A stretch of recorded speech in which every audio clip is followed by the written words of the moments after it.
Hey y'all, my name is Yvette and welcome to my channel. Today I'm going to be reviewing Let the Record Show, A Political History of ACT UP New York 1987 to 1993 by Sarah Schulman. This is a 2021 nonfiction new release. It came out in May and I read it in June, and I'm also going to be comparing this book to How to Survive a Plague by David France, which is another AIDS crisis nonfiction book because I have a lot of feelings about that book, and even more so now that I've read this one to compare that to. So this book is basically about what the title says. The author, Sarah Schulman, she is a white disabled Jewish woman who was an active member of ACT UP back in the day, and she has been an AIDS activist her entire life. Through interviews with other ACT UP members, Schulman says that she hopes to tell the story of ACT UP in a way that fills the gaps caused by a lack of accurate material of ACT UP and the AIDS crisis as a whole. So if you're not familiar with ACT UP was an activist organization that came together back in the 80s as a response to the government's lack of response to the AIDS crisis. A lot of members of ACT UP were a part of the community, some with AIDS and some not, but all of who were watching their friends and loved ones die of a disease that they didn't know the cause of and with no cure in sight. This was a time where death was really close to a lot of people, and that desperation, along with the anger that came from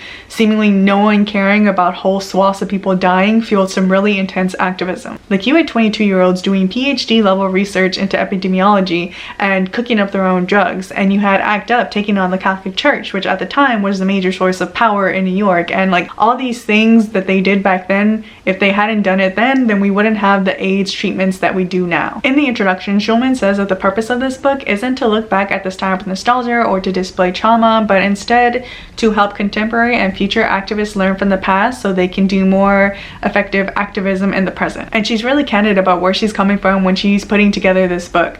Like, she talks about how she's not a historian and how all the accounts that she's taken is limited by taking the accounts of those who are still alive, and also that she's familiar with most of the people she talked to. She includes only portions of interviews in this book, but she does make sure to mention that the full interviews and transcripts are available at certain libraries available to the public. And also she talks about how she was in the thick of it and how all of her experiences influenced the final product of this book. And I really appreciate how she owned up to that right in the beginning in the introduction. The structure of this book is that it's both linear and not linear. Like, the book isn't like chunks, like this chunk of time, this chunk of time, this chunk of time, but within each chunk are the individual interviews, and those interviews might overlap time-wise or they might be happening simultaneously. It's an interesting way to structure a book, and I think it worked especially well here because the book is more interested in individuals.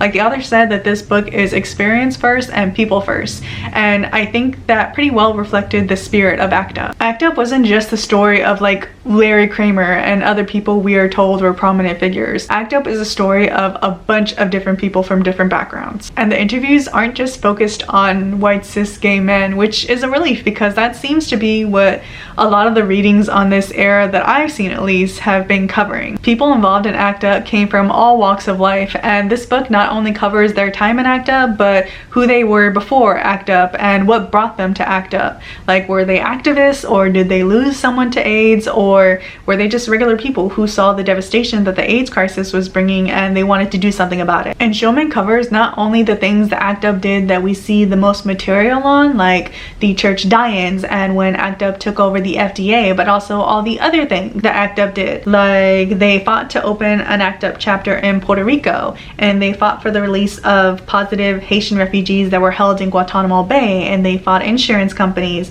and they did needle exchange when needle exchanges were illegal, and there were black lesbians doing AIDS activism in prisons, and just so many things that I didn't know ACT UP did to help everyone. And the reason why ACT UP was able to do so many different things was because there was no micromanaging within the organization, and like, there wasn't a process where you had to run something up the ladder to get it approved. Like, if you wanted to send out a flyer on a certain subject, you could just do it. People were literally dying every day, and that created an urgency that didn't leave time for the members of ACT UP to deliberate every decision. They were so effective because there wasn't an option not to be effective. So this book really goes into all the work that ACT UP did and the culture within ACT UP and the stories of its many members, and also what led to its dissolution. From my understanding after reading this, there were different factions within ACT UP, and there was a majority white male faction that were focused on getting drugs into bodies because that's what they needed. But they weren't worried about people not being able to get access to those drugs.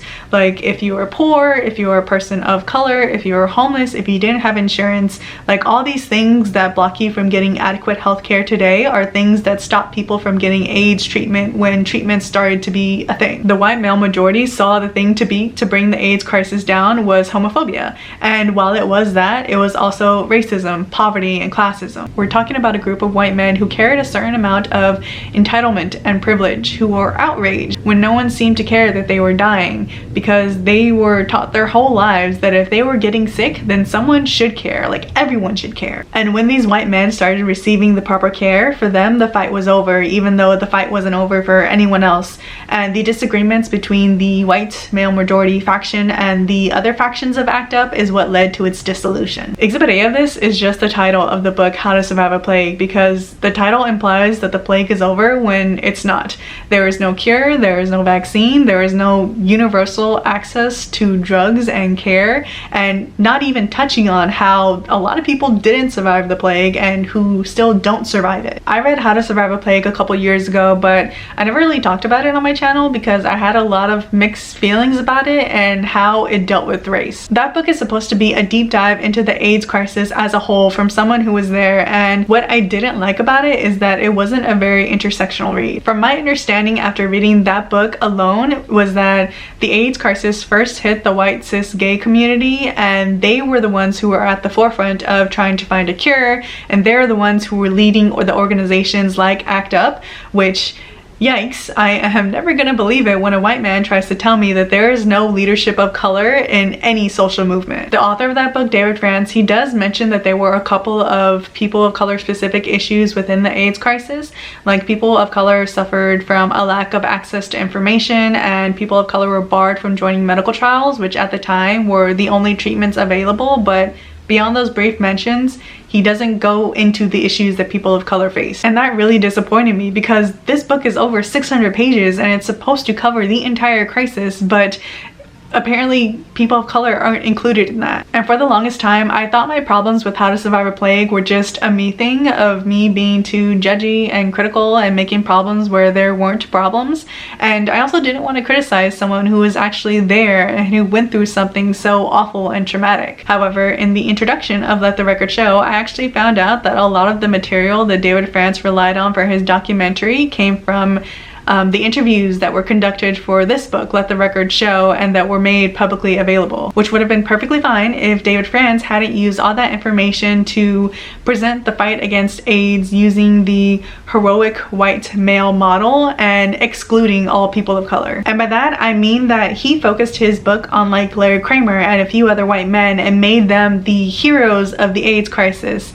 And his book led me to believe that there weren't any people of color involved in ACT UP, or at least there weren't any prominent figures who were people of color. And I actually read in an article somewhere that David France was confronted about this, about why he didn't include women and people of color in his documentary, and if I'm remembering correctly, his answer was that he just didn't. Like, apparently he deliberately chose to present the white cis gay male story as the entire story. How to Survive a Plague was my first AIDS crisis related reading, and from that I do feel like I got a good foundation for future readings on this subject, and I still think it's an important book to read, but it is an incredibly whitewashed version of events, and I'm glad that we have Let the Record Show now to counterbalance that. So yeah, all that to say that I really like Let the Record Show, and it is a very long book, but I think it's more than worth it to read if you want to learn more about the AIDS crisis. If you've read either of these books, come let me know what you thought about them in the comments below. I hope y'all enjoyed this video. Thank you for watching, and I'll see you next time.